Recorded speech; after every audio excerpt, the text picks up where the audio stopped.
Hello and welcome everyone to the AM News here on Global Television, coming to you live from Nigeria's capital, Abuja.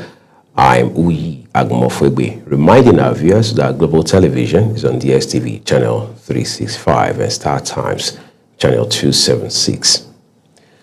President Bola Tinubu has flagged off the construction of a 600-bed hostel at the Buhari campus of the Nigerian Law School in Abuja, while also approving the building of an additional auditorium to accommodate the rising number of students. The project, which will see the construction of 300-bed hostels, each for male and female students, was described as seeing a major intervention in addressing the acute shortage of accommodation at the law school. Speaking at the official flag-off on Monday, the Minister of the Federal Capital Territory, Nyesom Wike, said the initiative was a fulfillment of a promise made by the President in December 2024 during the flag-off of staff quarters for the school. With preparations intensifying for its national elective convention, the People's Democratic Party, PDP, has assured that adequate accommodation will be provided for delegates, party leaders, and special guests. The assurance came as the party's accommodation subcommittee met in Abuja to fine-tune logistics ahead of the convention scheduled for November 14th and 15th in Ibadan, Oyo State capital. Our political correspondent, Ubong Usoro, has details. With less than a month to the PDP National Convention, members of the Accommodation Subcommittee met to review hotel arrangements, delegate accommodation allocation, transport links from hotel to convention venue, and welfare support for attendees. The chairman of the committee and governor of Osun State, Senator Ademola Adeleke, said accommodation planning is a critical component of a successful convention and must reflect the unity and organization of the PDP. So I don't want anybody to lose hope. I want everybody to keep hope alive. Contribute your quota. But if you know you don't belong here, nobody's forcing you to stay in PDP. But for you to say you want to stay in PDP and destroy it, it will not work. Yes. Because God is on the throne. Also speaking, former Minister of Special Duties and Intergovernmental Affairs, Kabiru Tanimu Turaki, said accommodation logistics will be handled professionally to avoid confusion during the national event. Let me say that each and every one of you were carefully selected into this committee. If you look at yourselves and the people around you, you will see that this committee is different from other committees. With accommodation arrangements now at advanced stage, the committee says it is confident that delegates attending the PDP National Convention in Ibadan will have a seamless experience. Ubong Usoro for Global Television News. Thank you so very much, Ubong. There was tension yesterday in Abuja as security operatives dispersed protesters demanding the release of the detained leader of proscribed indigenous people of Biafra, Nnamdi Kanu. The protesters, led by publisher of Sahara Reporters, Omoyele Sowore, gathered at the Federal Secretariat before the crowd was dispersed with tear gas. Let's join Ubong Usoro for more. Protesters, led by Omoyele Sowore, assembled early in the front of Transcorp Hilton Hotel, Abuja, carrying banners reading "Free Nnamdi Kanu Now" and "Justice for Biafra." According to some media reports, Sowore addressed the crowd, saying the detention of Kanu symbolizes a wider social injustice in Nigeria. Despite warnings from the police, the group pressed on and officers had to fire canisters of tear gas to disperse the gathering. What did the man do? Yes. He do nothing. Nothing. People have said they embezzle the country. Nothing. But I look the eye. But I feel say good. But I continue. They should continue. They should continue what they are doing. We are not here for violence. We are not here to commit any. Police officers who spoke to Global Television off camera said the demonstration was unlawful and violated a court injunction, adding that they were forced to act in order to prevent a breakdown of law and order. The crackdown marks a new escalation in the standoff over Nnamdi Kanu's detention. Ubong Usoro, reporting for Global Television. In the meantime, thousands of commuters were left stranded for several hours yesterday morning along the Abuja-Kefi Expressway following a massive traffic gridlock caused by military stop-and-check operations. Global television correspondent Sadiya Yakubu reports that the movement into Abuja was brought to a complete halt, leaving motorists and passengers frustrated and exhausted. This is the ever-busy Abuja-Kefi Highway, a lifeline connecting Nasarawa State to the Federal Capital Territory. But today, it is at a standstill. Vehicles are locked in a long queue stretching for several kilometers with no sign of movement. As early as 5:30 a.m., commuters heading into the city found themselves trapped in the gridlock. Some frustrated passengers abandoned their vehicles and continued on foot. But even that offered no escape. The entire route was blocked. The situation was caused by military stop-and-search checkpoints mounted along the highway as troops intensified screening of vehicles and passengers entering the Federal Capital Territory. The exercise, according to reports, follows intelligence alerts about possible protests and unrest within Abuja. Meanwhile, hundreds of workers and traders commuting from Nasarawa and neighboring communities were forced to remain on the road for hours. Many are calling on authorities to find more efficient ways of conducting security checks without grounding movement.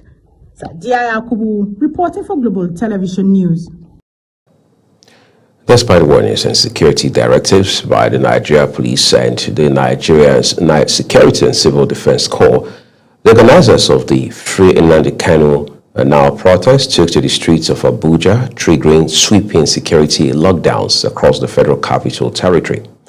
The protest, led by activist and former presidential candidate Omoyele Sowore, defied a court order and law enforcement warnings that barred demonstrators from approaching the presidential villa and other designated critical national assets and infrastructure.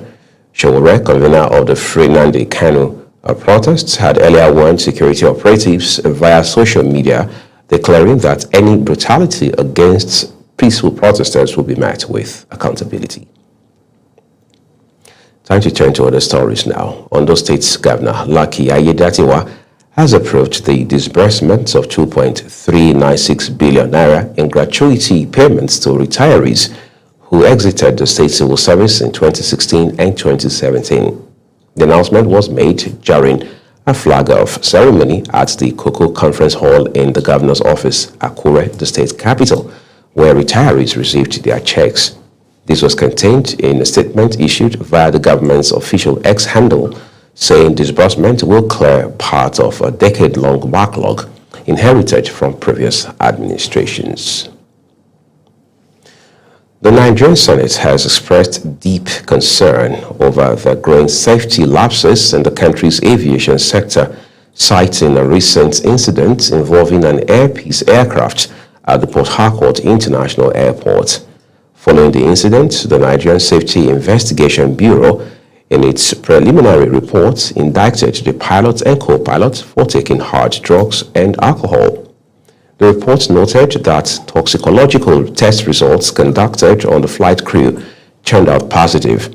The tests indicated the presence of alcohol in the system of the crew, while another crew member also tested positive for the active compound found in cannabis, colloquially referred to as Indian hemp. The Nigerian Senate has called for the integration of mental health education into the national academic curriculum as part of efforts to address the growing ecological and emotional challenges facing students and educators across the country. Chairman, Senate Committee on Health, Senator Dr. Iqbali Buhari Banigo, made the call during a mental health program organized by the Mandate Health Empowerment Initiative in Abuja. Delivering the keynote address, Banigo, who also serves as Grand Patron of the Association of Mental Health Reform Organizations in Africa, underscored the strong link between mental health, discipline, and academic productivity. The Independent National Electoral Commission, INEC, has fixed October 22nd to October 26th for the distribution of permanent voter cards (PVCs) for citizens who registered during the recent continuous voter registration in Anambra State. The Commission disclosed this in a statement by Director, Voter Education and Publicity, Victoria Etta Messi in Abuja, while advising registered voters who participated in the recently concluded CVR exercise in the state to visit the registration area where they originally registered to collect their PVCs. Former Vice President Yemi Osinbajo has been appointed by the Economic Community of West African States, ECOWAS, to head its election observation mission for the forthcoming presidential election in Côte d'Ivoire. In a statement from the community, the election is scheduled to be held on October 25, 2025, while the observation mission will be deployed from October 19 to 29, 2025, in accordance with the provisions of the ECOWAS Supplementary Protocol on Democracy and Good Governance. The regional body said the deployment of the mission underscores ECOWAS's commitment to promoting peace, stability, and credible elections across West Africa. Katsina State has announced plans to flag off farmers' radio MSME clinics and commission several other projects during the Vice President Kashim Shettima's visit to the state scheduled for today. Commissioner for Agriculture and Livestock, Professor Ahmed Bakori, said the farmers' radio station is expected to address aspects of the state's agricultural production. Bakori noted that the state government is making arrangements to receive the vice president, where he is expected to inaugurate projects executed by Governor Diko Rada today. On a side note, grief has enveloped the family of Senate Minority Leader Senator Patrick Abamoro following the tragic loss of his son Peter and grandson within the space of 2 days. Peter, who had recently completed his studies in Turkey, had returned to Nigeria to participate in the National Youth Service Corps NYSC program. However, his life was cut short in a fatal motor accident along the Mararaba axis of Nasarawa State, barely 24 hours after the burial of the grandson of the senator. The heartbreaking incident has thrown the lawmaker's family and close associates into mourning, with many describing the double tragedy as devastating. The remains of the deceased have been conveyed to Ubokolo in Opuku local government area of Benue State for burial. In the meantime, sympathizers have continued to throng both the Abuja and Ubokolo residences of Senator Moro to commiserate with the bereaved family. You're watching the live broadcast of the AM News here on Global Television. When the news returns, we'll bring you more stories from business, foreign, and sports segments. Please stay with us.